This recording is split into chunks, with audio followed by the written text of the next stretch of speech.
This is the guy to Georgia Outdoors, and I'm on my property with my wife and youngin', and I'm putting out traps today. Maybe even do a catch, clean, cook if I happen to catch a raccoon. I'm not a fur trader, I'm no expert trapper, but I do like to put out traps to catch possums and raccoons strictly for my turkey hunting purposes. Turkeys lay their eggs directly on the ground, and raccoons and possums love robbing their nests. So anytime I can get a raccoon or a possum off of my property, I'm just helping out the turkey hunting. So I'm going to be putting a few out today. I got 10 traps that I've collected over the years. They're live box traps, so I'm going to catch them live. Sometimes I'll relocate them, sometimes I'll kill them and eat them or do something with them. I've got the next couple days off of work, so we're going to set a few traps out and hopefully we'll catch a few. Raccoons are notorious for reaching in and trying to get the bait, so I'll make sure I put limbs and sticks on the outside so they have to go in. I try to build up a little bit of debris around the sides where it kind of funnels them in the front. And also you want to make sure you have a good flat bottom, because if this thing rocks when they step in, they're not likely to go in. I like to bait with sardines. Sardines got a good smell. They're pretty cheap. They're only 50 cents a can. And what I like to do is drizzle some of the oil at the entrance, all in there. Break a few pieces of the sardines up right here on the outside. And here's the cool thing about them is when you're out here and you get hungry, you can eat them. It's good. I can see why a raccoon would want this. But I like to leave this right here, pour the oil in there, and slide it all the way in to the back of the trap. So it's in there. In order for the raccoon to get there, he's got to go in the trap. Now I'm going to build up a bunch of limbs on the outside. Okay, there's one trap down, 9 more to go. We'll come back in here at daylight and check them all. Do a little experiment. We're going to see which one works better, the fresh fish guts or the sardines.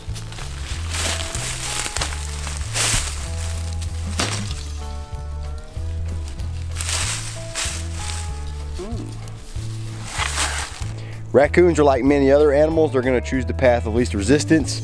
They may not have made this trail. This may be a deer or a hog trail, but the raccoons are going to frequent this trail as well. So I set one of these up right here. I set a trap up right here in the middle of this deer trail. I'm sure there's going to be raccoons traveling through. What is it, Lucy? Cranberry. It's not a cranberry. It's deer. What? Apples. It's not deer apples. It's deer poo-poo. Deer poo-poo.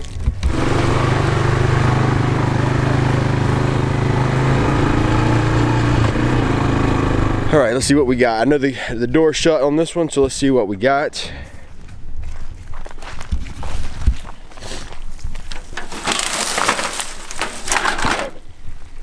Rabbit. This video was intended to be a catch, clean, cook, and I was thinking possibly a raccoon, but hey, I got a rabbit, so I guarantee you I'm going to, he's going to get eaten. But my question is this: why was a rabbit in a cage with a fish carcass? That I do not know.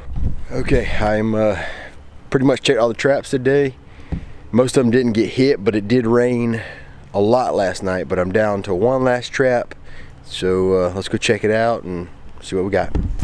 Okay, it's been tripped. Let's see what we got.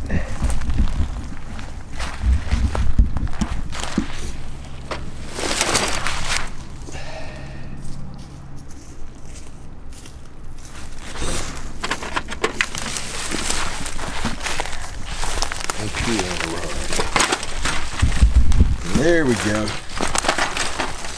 Raccoon. What we came for.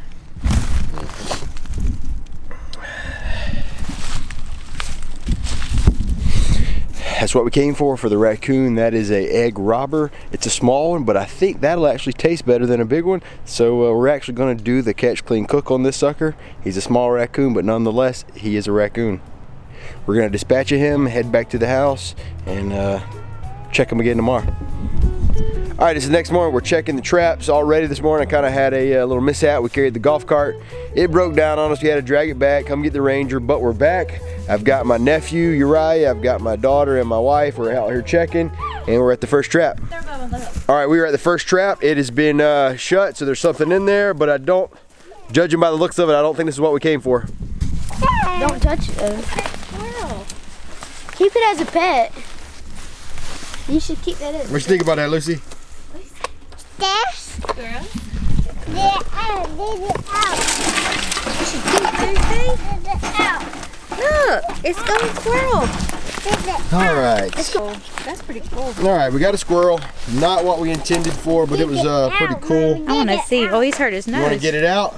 Yes. We're gonna let him go. Okay.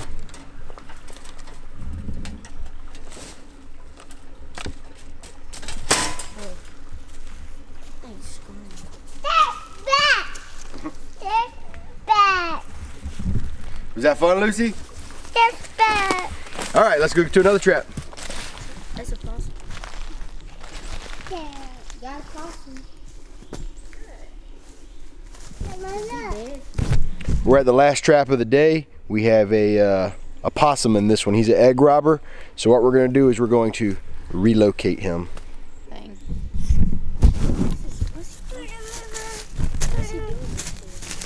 Lucy, you don't like the possum? You wanna come see the possum with Daddy?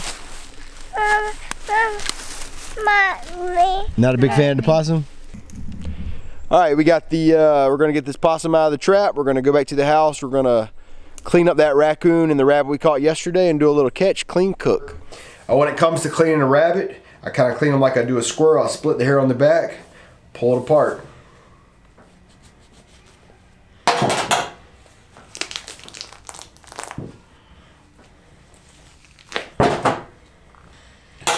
Okay, now just remove the head. Remove the legs.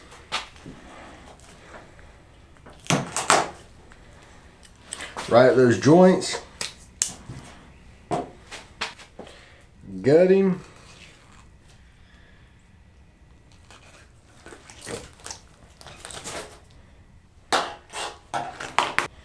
I like to remove all this little bit of flesh right in this area around the stomach. There's no good meat on that.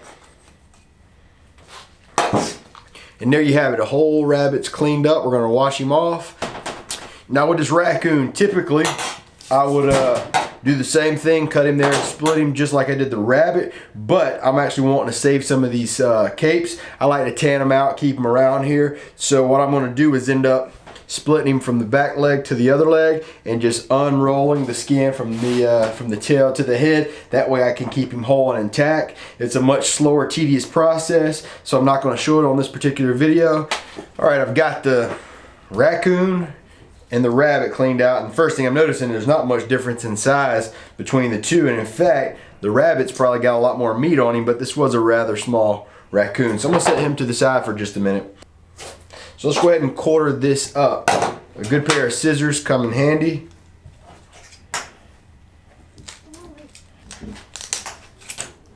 Okay, so 2 legs. I'm gonna go ahead and cut these ribs off. There's not really any meat in the ribs, so there's no need in having them on there. Now my absolute favorite part is right here between the ribs and the back. There we go. That's my absolute favorite piece.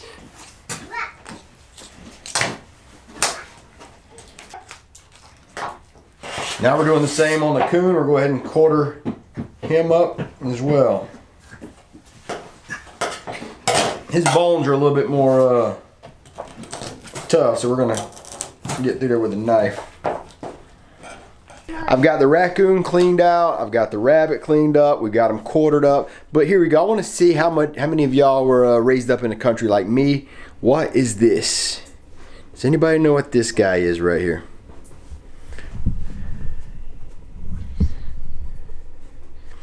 If you know what this is, you were raised in the country. Comment below what you think this is, or if you know what it is, comment below. That's how I know if you were raised in the country like me. I've got the animals clean and quartered up. I got a piece of rabbit and a piece of raccoon that I'm gonna take inside, fry it up. But I'll be doing the taste test by myself because my wife has made it clear she will not be trying the raccoon. I chose the back off the rabbit, which I know is one of the better pieces. For the raccoon, I've not eaten raccoon, so I chose the ham section. I cut all the fat off. To me, they're like the best, the leanest piece of meat, so we're gonna try that one. I seasoned pretty liberally with some salt, pepper, and seasoned salt, battered them in flour. The grease is getting hot. We're about to drop them in and fry it like I would fry a piece of chicken.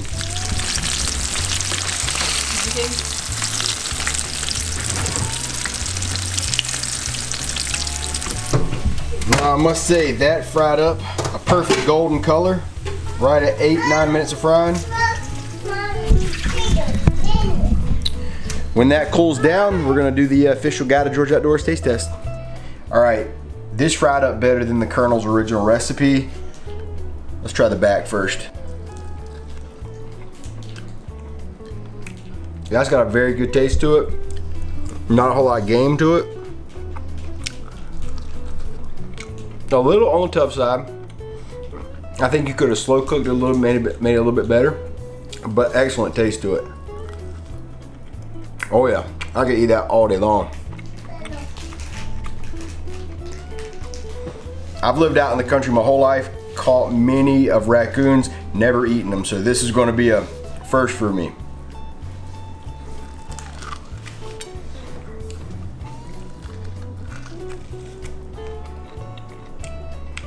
Much tougher, much gamier.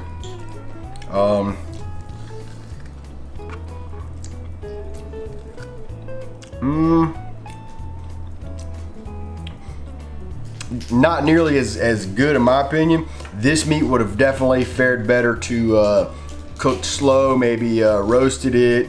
I don't really know the best method to have cooked it. It's not that it's got a bad taste, it's just very tough and very gamey.